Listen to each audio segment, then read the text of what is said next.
Hello and welcome to my channel. Thank you so much for watching. Sasagutin natin yung tanong ng isang subscriber natin. So, nagtanong siya sa akin, Ma'am, magkano po ang kondo malapit sa University of Santo Tomas? Kasi may anak akong mag-aaral dyan. So, sasagutin natin yan, Ma'am.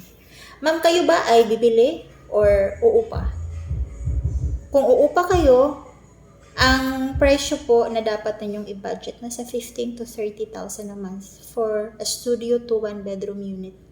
Yun po yung presyo na dapat ninyong itabi para sa isang condo na kung 15 to 20,000 ang budget niyo, ma'am, it's possible na ang mabigay sa inyo kapag bagong unit, I mean, less than 5 years old na condo, baka kulang gamit. Pero kapag medyo older condo, baka semi or fully furnished ang makuha natin. Pero kung recent talaga, ma'am, yung bagong-bagong condo talaga, ang market ngayon, ma'am, nasa 20 to 30 fully furnished. Okay? Kapag kayo naman ay bibili, ay kapag ang bibili nating condo ay less than 5 years old, 5 years old and below, nasa mag-budget po kayo ng mga 5 to 7 million. Okay? Kapag naman ang condo ay nasa 5 to 10 years, budget kayo ng mga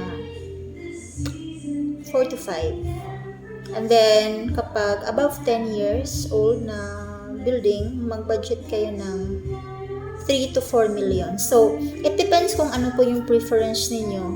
Kasi, alam naman natin yung property ay nagtataas po ng presyo. Ang condo, 10 years ago, mas mura sila compared to the condo now. So, many years ago, example tayo, mga 10 years ago, ang condo, mabibili natin brand new na sa 3 to 4 million lang. Example lang to, 3 to 4 million. But ngayon po, ang mga offer ng mga developer for a new unit, nasa mga 5.5 to 7 million. Studio to 1 bedroom naman po yan. Kung makahanap na ng 2 bedroom sa ganyang price, sulit na. Marami naman pong developer na nag-o-offer ng mga property. So, it's up to you. Kasi convenience yung hinahanap natin. Kapag malapit sa UST yung hinahanap nyo, ang prefer natin is yung tatawid nila. Lalakarin na lang niya para hindi siya malate. And you will also save on pamasahe. Kasi dito sa Metro Manila, ang pinaka number one problem ng mga estudyante and employees when they go to work or they go to school is the traffic. Ang traffic talaga dito malala pag rush hour. So it's possible na malapit lang yung bahay mo, 1 oras ang biyahe mo. Diba? Medyo hassle. So kung kaya mo naman yung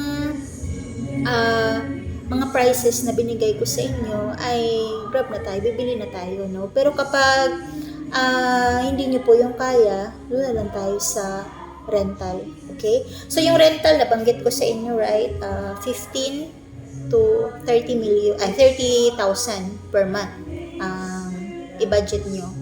So, depende sa anong condo, mabibigyan tayo ng walang gamit talaga, semi-furnished, fully furnished. So, kung halimbawa, natataasan kayo sa 15, 20, 30, natataasan kayo dyan, kung ang anak nyo ay may kaibigan or may classmate na gusto nilang mag-share na lang ng unit, pwede naman. Kasi ang usual ng mga condo, they allow 4 occupants. So, kung 4 occupants sila, 15 divided by 4, kano yun? 3 plus lang. Tama? Around 4,000.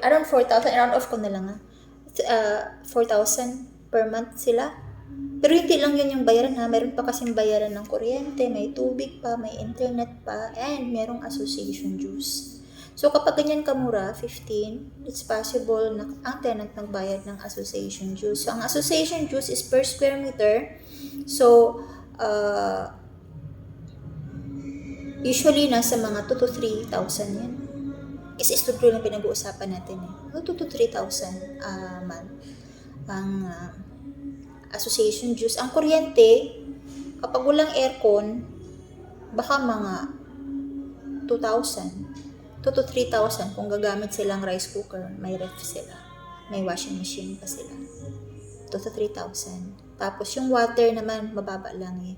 Usually ang water, mataas na yung 500. But it's possible 500 kasi apat ang titira, diba? So, ganun yung mga co-sharing. But, para sa mga may kaya naman at saka afford nyo yung ganun and you want really privacy, so, yun, 15 to 30,000 yung i-budget po niyo.